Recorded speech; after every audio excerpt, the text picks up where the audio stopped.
Grace Clairville by Alexis Lewis. Giles, Giles, here's great crying little wool. Beat thy drum, and call the Philistines together, and those that have ears to hear, let 'em. Verily, verily, worthy master, these fair folk are foul, and they do despise the loud authority of the law. Oh, shut your mouth, and the flies won't get in. A still tongue maketh a wise head, but thy tongue outrunning the dozen by 6 and 1, which 3 together makes 19. Giles, beat thy drum, I say. But if thou wouldst be known, go into the marketplace. A little wine comforteth the heart, but a little brandy infuses spirit into it also. The flesh waxes weak under tribulation, and verily my bones are sore with overmuch walking and rheumatism. But, the Philistines are come.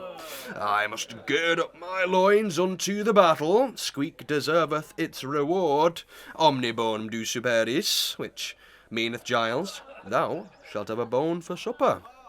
Verily, verily, my bowels yearn for animal food as the babe squeaketh after its pap.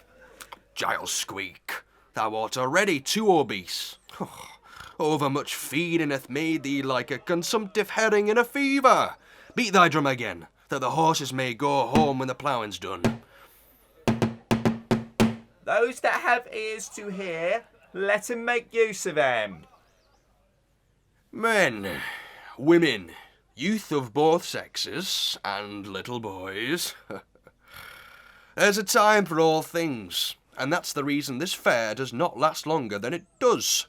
A prophet hath no honour in his own country, that's why my orders are never obeyed. But many words won't fill a bushel, those who won't mind the laws must expect to be hanged. Therefore, I bid ye all observe the rules of the fair, which you'll find stuck up against the jail. The law hath long arms, but our laws have extra long ones because they are written in Latin and require an able man to expound them, don't they, Giles? Yes, verily. Folks, I, the constituted authority and pluribus of the village, Squeak, explain the Latin to the illiterate. In pluribus meaneth you and us, verily. Am by virtue of my office empowered to expound them to you. Give me the paper, Squeak. Imprimis, prime the gun, and it will fire. Imprimis, the first rule is tace out face, which meaneth no plainer heads or tails by halfpence allowed in the fair. The second rule is nosce tapsum. You are not to get tipsy. The third rule is litem orderis, no one to put out the lights nor kick up a row. The fourth rule, carpe diem, carts to be impounded that block up the way. The fifth rule runs thus, suspicionem abjecito, which signifieth that all suspicious-looking persons are to be put into limbo. Sixthly and lastly, silent leges et arma. Keep your legs and arms quiet and don't get fighting. Those that break these laws must not think to escape. All cats are black at night, but a good dog will catch by scent. When night falleth, the birds go to roost, except the owls, which, being night birds, roost in the day. Go ye and do likewise, as soon as the bell chimeth 7, for overmuch merriment spoileth fun. Whilst they who spend their all at once, when money is wanted, look askance, and then they find out that a light purse is a heavy curse. Besides, I say, enough is as good as a feast, isn't it, Giles Squeak? Verily, but I'm only a poor sinner, full of vanity and wind. Thou art puffed up, knave, with the good things of this life, for vanity, good folks, bloweth out the body as much as a fat meal. But tempus fugeit, 'tis time ye were gone, fiddleiticus vincit, for the fiddlers are waiting. Beat the drum, Giles Squeak, and make straight the path before me. Those that have ears to hear, let 'em. Take care not to get drunk, or they'll get 'em pinned to the pillory. No, he is not here. My last hope is gone. He has abandoned me, cruelly abandoned me. Oh, I see him. There he comes this way. No, it is a stranger. Alas, alas, my suspicions are true. I feel my heart bursting within me. I cannot bear it. Miss Mabel? Miss Mabel! Ah, a comely youth bade me seek thee and deliver this note. Yes, it is Hubert's hand. Thank heaven he has not forgotten me. Tell me, did he reward thee? Yes, verily. He gave me a groat, but Master Obadiah took it away again, saying, "Charity beginneth at home." Here is another for thee. Does the gentleman await an answer? Perhaps he doth, but he told me not to await one. How ungenerous were my suspicions. He is still true. I am false. Dear Mabel, important business prevented me from seeing thee the whole of last week as customary. Ever tenderly yours, Hubert Edgecombe. Dear Hubert, all then is well. Meet thee, yes, away from thee I exist not, and where thou art, there would I be also. How I love to gaze upon the innocent mirth of these villagers. Pent up during the year, it explodes for a few brief hours at this annual merrymaking, and gives them fresh courage. For thou, Grace Clairville, art ever present to my eyes. In the beauticious firmament I see thee glistening as a star, my star of hope, and I offer thee my homage. In the shadows which fall beneath the moonbeams I trace thy lovely form, and fly to clasp the flitting unreality. The ripple of the streamlet is not softer music to mine ear than the silvery tones of thy voice. And while I listen to the mellow warble of the nightingale, my heart leaps within me, as I fancy 'tis thyself transformed into the melancholy songster of the night. But away such thoughts. I must crush this passion ere it strike deeper, ere it uproot my firmer man. Thou, Grace, art destined to another. But I will bury these thoughts deep in books, and whilst thou, Grace, art happy, and thou, Hubert, my friend, art blessed in the possession of her I love, I will seek joy in contemplating my star of hope. I repeat, Mr. Edgecombe, that I feel I never can love you. In obedience to the wish of my respected guardian, I am willing, because he thinks well of you, to accept you as my husband. I am an orphan and require a protector, but I must be frank with you and confess that my heart will not accompany my hand. Madam, I feel obliged for this candour, and I did not hope by my love to gain yours. My fortune is equal to your own, as is my birth, and since you accept my hand, nothing remains but to fix the day which will make you mine. Sir, having prepared my mind to the sacrifice of my liberty, your time shall be mine. I shall fulfil the duties incumbent upon me as becomes a woman. Let the day be Thursday.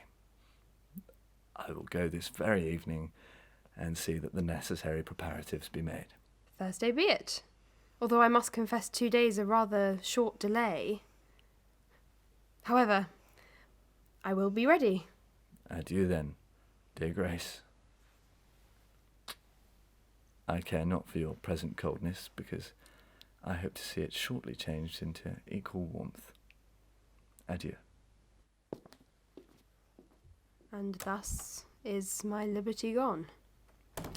Gone forever. How willingly would I again be the giddy girl of 15, joyous, free, light-hearted, caring for no one but my kind, imaginary mother, was so sweet. Alas, I never knew a mother. No, nor even a father. And now that I must place my future happiness in the hands of a man I cannot love, I feel to want parents to advise and comfort me. I am sure I hate the sight of that man. Such a scowl he has on his face, to be sure. What man? Of whom are you speaking, Bridget? Why, miss, of Mr. Hubert Edgecombe. I was saying... I heard you, Bridget, but you must in future keep your thoughts to yourself. No, surely, miss, you're joking. You're never going to marry that horrid man. Yes, Bridget. That horrid man, as you call him, is to be my husband. And the ceremony takes place the day after tomorrow. Why, there won't be time to get the wedding dresses made. And then what a bustle I shall be in. I'm sure, miss, you can't love Mr. Edgecombe, unless you're unlike everybody else.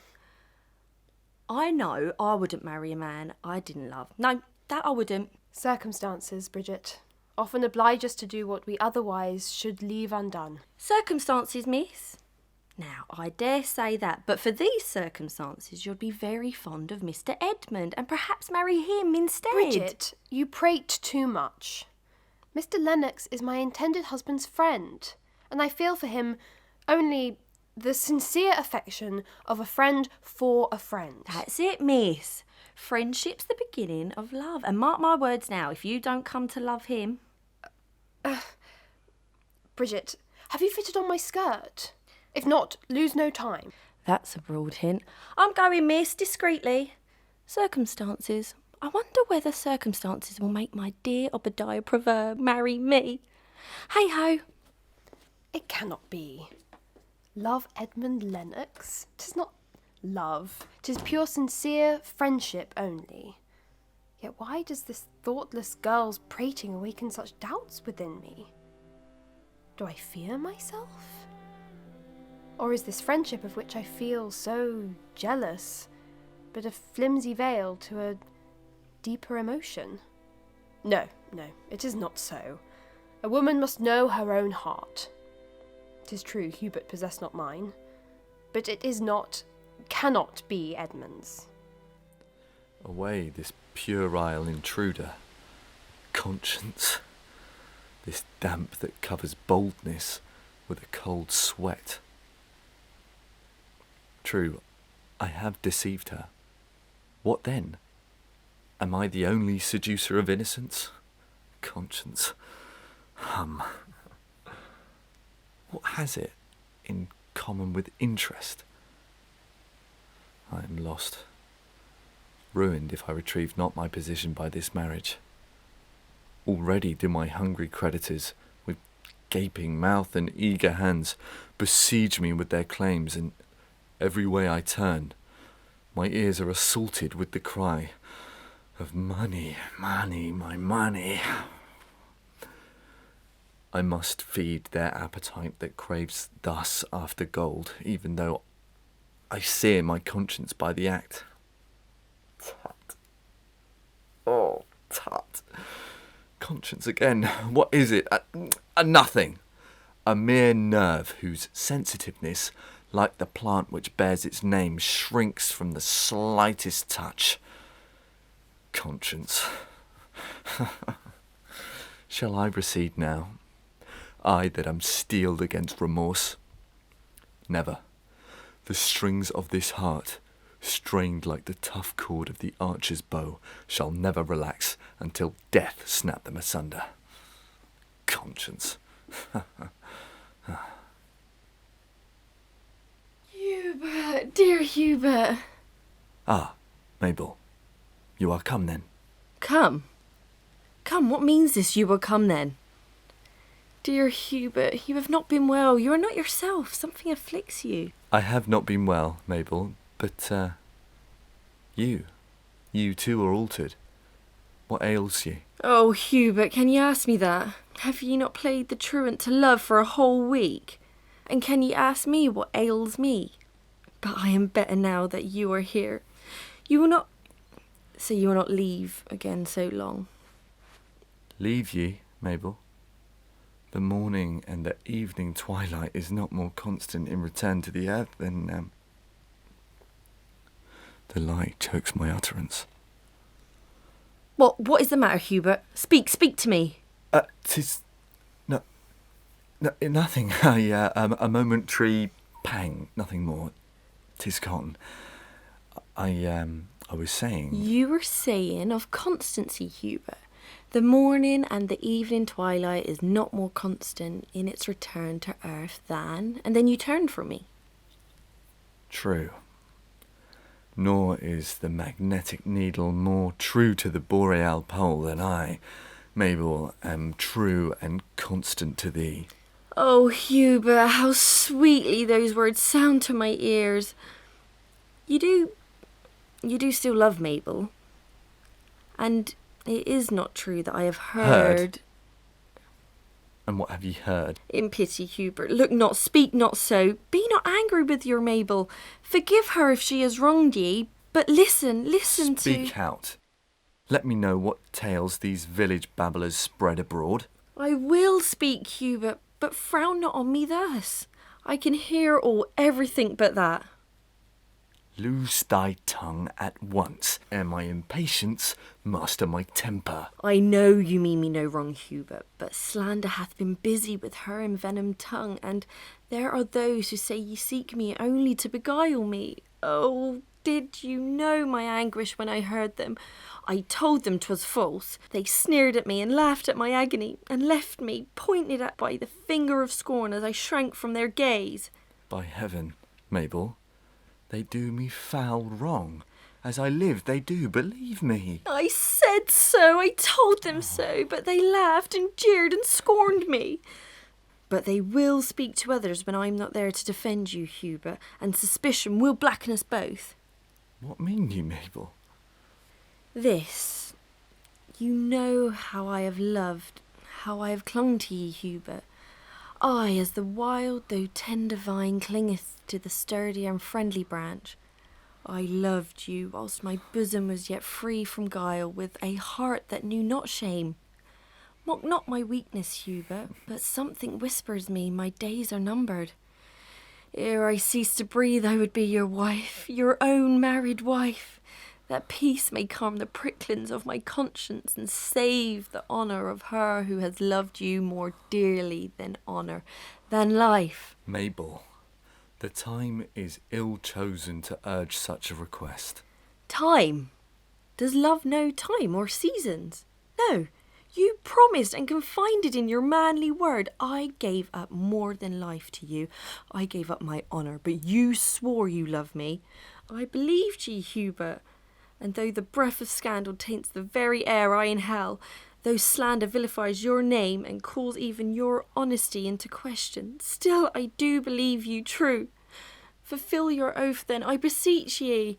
If not for my sake, for hers, and if not for hers, for the sake of that innocent which ere long will proclaim its mother's shame to the world and brand her name with infamy. When would you have me do it, Mabel? What? Is my happiness then in my own hands? Say tomorrow, no, say Thursday. Can she know of my intended marriage already? Mabel, I cannot yet do what ye ask. I require time to settle my affairs. When that is done, I will fulfil my promise. You know I have loved ye, nay, do still, that I would do anything to ensure your happiness. You shall have gold, Mabel. Nothing shall fail ye, and I will provide for the infant that shall call ye mother. But I cannot now grant your request. I am already harassed by it. I cannot, will not, now fulfil my promise. Oh, Hubert, Hubert, speak not thus to your Mabel. Your looks appall me. I pray not for myself. I shall not long need your affection, but I implore ye, give an honourable name to yet our unborn innocent. Oh, do not let it curse its mother for a life which will be branded with disgrace. I tell ye, Mabel, I cannot yet do what ye ask. Is it not enough that I promise to do so when I can? Urge me further, and my absence shall afford ye an opportunity of raving to the winds. Oh, heaven, it is all true then. And now I do feel the weight of infamy. This, then, is the thing I have loved, without heart to feel, without honour to speak truth. This is the creature to whom I have sacrificed heart, fame, life. Oh, wretched fool that I was! But think not, thou hard and despicable traitor, to triumph further over me. Me thou hast destroyed, and the cold hand of death is already descending upon me. But thou shalt not enjoy the fruits of thy shameful victory. I will seek her out for whose beauty and wealth thou hast sacrificed me. From my lips shall she learn the history of thy perjury, and, oh heaven, if I can save her from folly such as mine, may it dissipate my guilt. Mabel, hear me. Out, out, thou liar! Approach me not, lest I call down upon thee heaven's direst malediction. Out, liar, I say. Mabel, I beseech thee, stay a moment. Why is this, I ask, delay? Just grant me a month, and you shall have all ye ask. False, false! A month, not a day, not an hour, I will grant thee. I will not be blind to your black hypocrisy. My hope is gone forever. I know your villainy, and Grace Clairville shall know it too. Grace Clairville? I, Grace Clairville. What, you start at her name? Think ye I know not that your word, your soul, is bartered for money? That ye have sold yourself, me, and the yet unborn pledge of your dishonesty? Let me go, detain me not, these lips shall tell her all, and then, welcome, welcome, death. Lose me, villain, lose me, I say. You pass not to go rave of me. You pass not, I tell you. Just...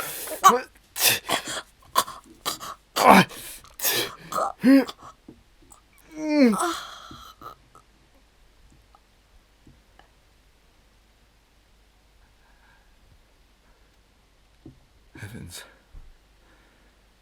I have killed her. I have murdered her, and yet murder was not in my thoughts. It was an accident. Mabel. Mabel! Ah, she breathes. The sharp air of the yap may revive her. I will bear her thither. She may yet live. Mabel. Mabel. Oh, heavens. Will she not breathe again? Mabel, 'tis I, Hubert, repentant. Look on me. Oh, she is gone. No. No, she revives. She lives. And I am not a murderer. Oh, Mabel. Mabel, dear Mabel. That voice, 'tis not a dream, 'tis he himself. Out, monster. Let me pass. I will go to Grace Clairville. She will know all. Let me pass. The fiends of hell possess me. You shall not pass. No, by heaven, you shall not. You pity me. Oh, do not kill me. I'm too young to die. I'm too wicked. Oh, spare me. I will not accuse ye, Hubert. My tongue shall have... Oh, spare my life. Oh, God. Oh, the horrid, horrid sight. Even now my head swims as I follow her in that awful plunge. My lips are clammy with the deadly dew of her mouth. My knees tremble with fear. My ears are deafened with the cry of murder. Murder, murder. Oh, the horrid, horrid sight. My senses are wandering. The sky, the water, the woods are full of eyes. Every star in an eye. Every wave is bespangled with them. Every leaf teems with the murder. Murder! Ah, there are tongues too. The deep and rocky echoes resound with that cry the wind bellows it forth from their hollow cavities, and inanimate nature is replete with tongues that cry out murder. Murder. Murder. Back thoughts of... Let me destroy all traces of that deadly struggle, lest its whereabouts be discovered, and they say I did it.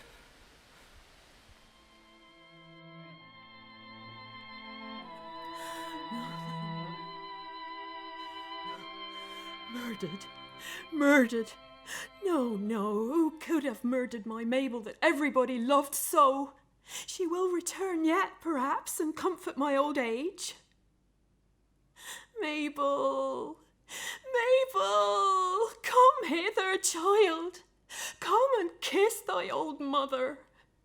Daily, nightly, hourly do I call thee by name, and yet thou comest not. I fear me thou art indeed dead. Heaven hath taken thee from me to punish my presumption in loving thee too well.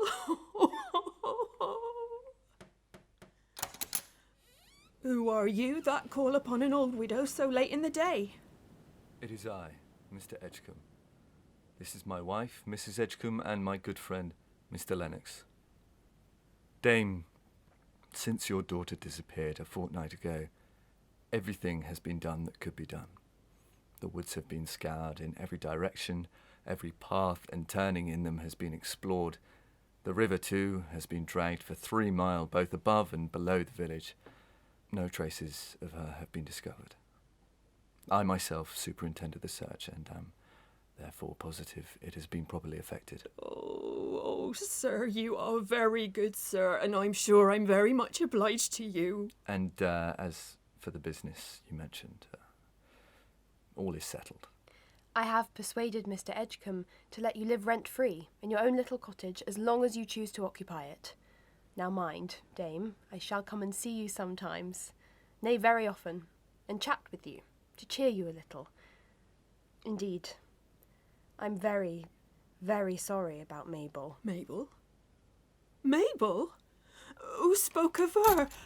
I thought I heard a voice. Ah, Mabel, my lovely, my darling Mabel. Thou hast kept thy old mother waiting a long, very long time. I thought thee lost, murdered. Why dost not know thy mother? Why dost not kiss me, Mabel? Oh, thou art a fine lady then. Your most humble servant, ma'am. You are mistaken. I am not Mabel. I am Grace Edgecombe. Come, Mabel, kiss thy old mother. Why wilt thou not, as thou wert wont, Mabel? Come away, dame. Don't be so rude to the lady. Come and sit down. Nay, dame, don't scold her. A little humouring may bring her round. There, then. Don't say I am ashamed of you, mother. That's not my Mabel's kiss. She was warmer, more affectionate. She would have hugged me and fondled me and kissed me too without asking. Thou art not Mabel. I fear some mischief from this woman. She looks as if she should harm her. No, thou art some other Mabel. Thou art not mine. And yet she was as fair as thou. Her eyes were as bright, her lips as red, her hands too were soft as thee. But yet thou art not my Mabel. Mr. Edgecombe, I implore ye, let us leave. The distress of this old woman rives my very heart. I cannot witness it unmoved as you do. Grace, I may appear unmoved, but my feelings lie deeper than the skin. I am ready to depart. There we are, dame. You can let go of Mrs. Edgecombe now. They want to tear me from thee, my child. Mabel, Mabel's dead. And thou too wilt die. And then thy beauty will vanish and melt away in rottenness. and the worms will gnaw thy flesh and eat into thy very marrow. Ah, thy bones shall crumble away into tiny atoms, and then where will be thy beauty? Ah, ah. I can bear this no longer. Stand off. What mean ye thus by outraging decency? Give me back my Mabel. She has been murdered, foully murdered. Give her back to me, I say. I did not murder her. No, I did not do it. Edgecombe, your presence irritates her. Heed her not, she is mad. See how her eyeballs glare. Her strength is greater than mine, she struggles to free herself. I cannot hold her back. Go not with him, child. He will murder thee too. Stay with me, Mabel. No, thou art Mabel. I will not harm thee, child. Thou art an angel, the comfort of thy old mother. Mabel's come back. Go, Edgecombe, quickly as you can. Why? What ails you, man? Are you ill? Hubert, let us go from here directly. She says I murdered her. I, a murderer? Why did she grasp me? Nonsense. It was only the excitement of a disordered intellect. I, a murderer. There we are, Dame. He's gone now. Oh, Edmond.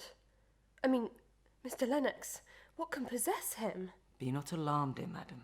Mr. Edgecombe is only a little flurried by the unaccountable attack of this poor woman. The cool air will revive him, and all will be well once we are out of this maniac's sight. Come, if you will permit me, I will conduct you safely home. I thank you kindly, Mr. Lennox. But do you not think my husband may return? You used not to decline my protection, Grace, a few short weeks since. Nor was I aware of any offence. Offence? Edmond, you wrong me. Let us at once homewards, and endeavour to dispel the hallucination which appears to distract my husband. Mabel, my child, kiss thy mother. Stay not so long away. Thou art a fine lady now, but thou wilt not forget thy old mother. Let me bless thee, darling. Humour her, dear Grace, or she may not let us leave so easily. For never did child better deserve a blessing than thou, Mabel. May heaven preserve thee from harm, my darling. Stay not so long away. Kiss thy mother, Mabel. Thou art a fine lady, a great lady, but don't forget thy old mother. Don't forget her.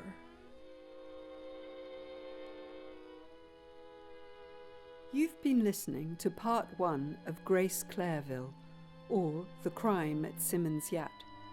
It was written 150 years ago by Alexis Lewis. It featured Mary Antony as Grace Clairville, Abraham Buckoke as Hubert Edgecombe, James Messer as Edmond Lennox, James McClelland as Obadiah Proverb, Holly Rose Hawgood as Bridgit Sykes and Mabel Humphreys, and Sarah Northgraves as Dame Humphreys. All other voices were performed by the company. It was adapted and produced by Abraham Buckoke for the Red Curtain Club, with great thanks to Daniel Kleinman, Judith Kleinman, Peter Buckoke and Harry Buckoke.